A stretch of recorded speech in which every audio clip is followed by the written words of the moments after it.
I'm literally not allowed to show you this video. So I'll just describe to you what I'm watching. It's video from Seattle Pride over the weekend, and there are naked men, not scantily clad, actually naked, with their entire butt, entire package hanging out, riding bikes down the street as part of this pride parade in front of rows of children sitting on the ground. And that was not the only example of literal blatant nudity and flashing at the pride parades this past weekend. We also had a march in New York City, the DYKE march, where a bunch of people were just going completely topless down the street in front of children, revealing their breasts to the world. Now look, I am certainly not a nudist, but if adults want to get together somewhere and parade around naked, honestly, go for it. I could not care less. But it is bizarre and disturbing to see people exposing their genitalia to children in the name of LGBT pride. That's sick. That has nothing to do with us. And in fact, you're reinforcing harmful stereotypes that aren't true,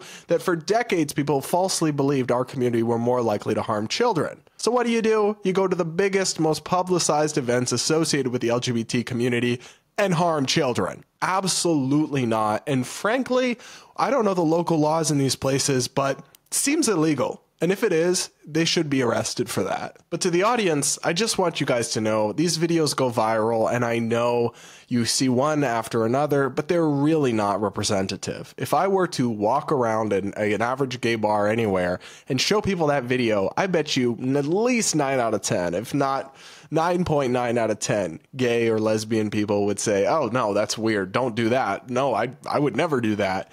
But these viral incidents make us all look bad, and they need to stop. If the end of Pride Month means this kind of shit will stop coming across my timeline, it cannot come soon enough. On this same topic, take a listen to this clip from New York City Pride, where some activists were literally chanting, "We're coming to get your children."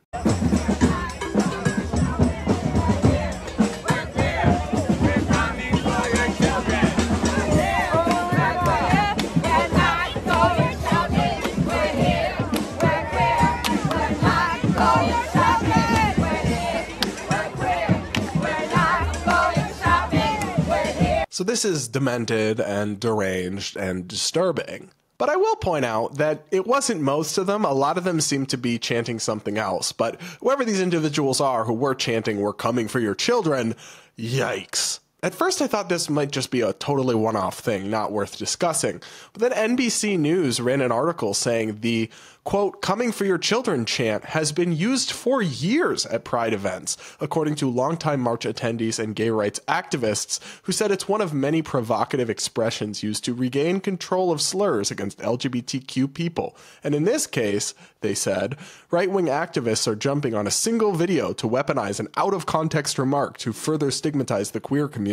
Well, maybe you idiots should stop giving them so much ammunition. Have you thought about that? Maybe in response to homophobic people labeling people unfairly as predators, you shouldn't chant, "We're coming for your children." I get that they may mean this tongue-in-cheek, like they're trolling, they don't actually mean they want to harm kids, but it's such a disturbing and counterproductive thing to say. How can they not see this? How do they not understand this? It seems obvious to me. As a gay man, I would never dream in a million years of running my mouth like this, of acting like this in public, of sabotaging my community so blatantly just because I want to be edgy or troll conservatives. Yes, some people on the right will nitpick and will use this kind of thing to smear all LGBT people, even though most of us don't agree with it. But they couldn't do that if the radical fringe activists didn't keep giving them ammunition all the time. I am begging these people to stop helping our community. I'm also disturbed by the intolerant attitudes I keep seeing on display at these pride marches. In this next video, a woman went to a pride event in New York City, and she says she's a former trans rights activist and LGBT nonprofit whistleblower. She's holding up a sign that says, "Defend female sex-based rights," girl, woman, female, you get the message. So she's out there disagreeing with a lot of this agenda. And instead of people debating or discussing, they surround her and mob her. Some of them push her. She also said she was kicked and hit. And you can hear them cussing at her and calling her vile names. Take a look at this.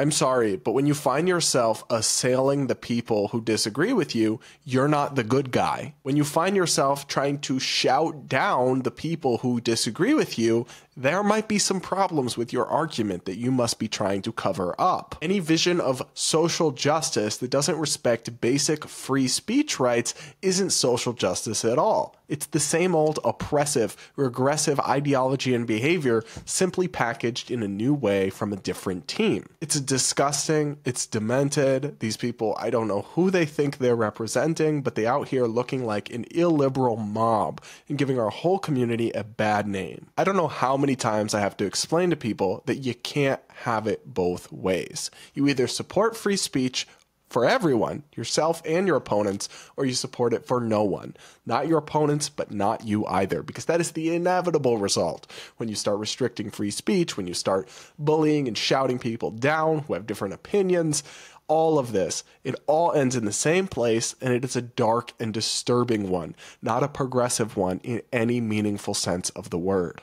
The Pride Month insanity that I've been covering here on Damage Control is so out of control that even people within the community who are liberal, who are not right-wing, who are not commentators or anything like that, are starting to call it out. Take a look at this video that is blowing up on TikTok of a based gay dude calling out the Pride Month insanity. My fellow LGBTQIA plus, baby, y'all are doing too much. And yes, I'm going to be the one to say it, because if a straight person says it, y'all going to say they're homophobic, this, that, and the third, and it's like, no, boo, you're just doing the most, and it's really not cute. Because can someone explain to me why I'm seeing all these pride videos, people in the streets acting like they ain't got no home training, but see Bucci, Chi-Chi's all out on display for everybody to see, middle New York, broad daylight, minors present, like since when is that okay, sis? Because it's not. And bitch, don't get it twisted, on a scale of 1 to classy, I'm not giving royal family by any means, like I love to turn up, shake some ass and have a good time, but bitch, time and place, and that was not it. Y'all, when I tell you I saw this chick, practically nothing on top of a water fountain, water spraying all up in her cookies, nookies, and crannies, I'm just wondering what type of antibiotic that doctor's gonna prescribe for all that. People hanging from street lights, hooking up on the side of the road. What in the land before time Neanderthal behavior? Raggedy is the word for it. They already don't us like that, and this is how you want them to perceive us. Pride is an event based around acceptance and equality, not an excuse for y'all to act a fool. Alright, y'all. As long as you guys know that that does not represent the entire LGBTQIA plus community, even I'm like, what the do better. So I really appreciate the points that he makes in this video.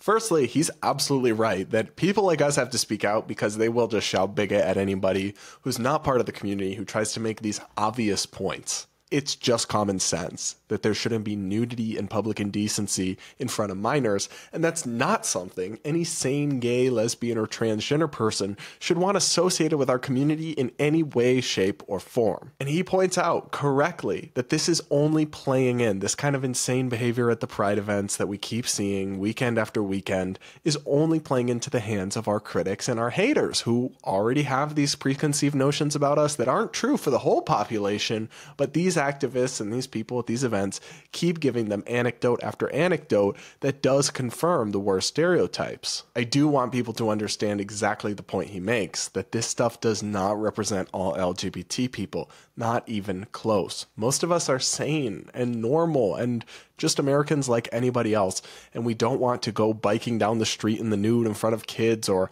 flash our bare chests to minors, or do any of the crazy crap we keep seeing at these pride parades in New York City or Seattle. We're actually just like you guys, and we just want to be left alone. But these activists are making that harder and harder for us to achieve. It's going to take people like me or people like this guy to speak out and stop this from within the house, because unfortunately, you've got to police your own. No amount of outside group pressure is actually going to change anything until people within the LGBT community stand up and don't worry about getting canceled, don't worry about being called a bigot or a name, and actually call out this insanity, because they all know it's madness, right? Most of them know it's crazy, but they just won't speak out because they don't want to be canceled. They don't want to lose friends. They don't want to offend the people who follow them.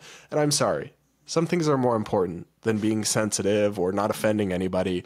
And sometimes you got to speak out when it matters. So I'm glad he did exactly that. And I'll keep doing so on this podcast.